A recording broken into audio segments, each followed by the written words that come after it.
Klausau. Labą dieną. Labą dieną. Čia jūs parduodate Zenyvo Taip, ožkas parduodam. ir kiek yra ožkelių? 2 ožkytės ir ožiukas. Ožiukas? Labai didelį, bet Dievas žinios gražus. Spalva jų kokia, balta ar geltona? Balti. Balti. Ir kokia kaina yra visų? Nu, po 80 prašom. Po 80, o po 70 niekaip? Nu, ką žinau, atvažiuokit, susitarsim.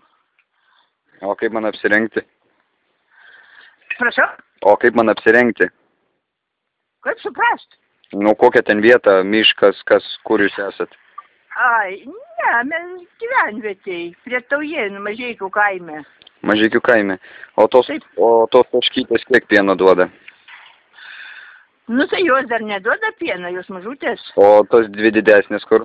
Ai, jų, kaip čia pasakyti, vienos motina, kitos sesuo, tai duoda, motina duodavo, kaip jauna buvo, po 5 daugiau litrą pieną per dieną. O. Labai geras ožkas. A ta kita irgi labai daug duoda, labai geras ožkas. Labai, bet tai suprantat, kame reikalas, aš jas noriu virti. Kaip? Ar būtų galimybė tas mažas išvirti?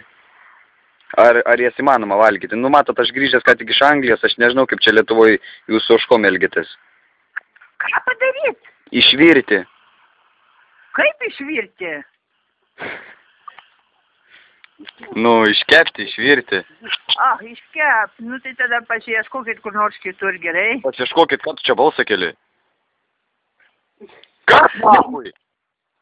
Tai tu pats tenai. Kur tenai?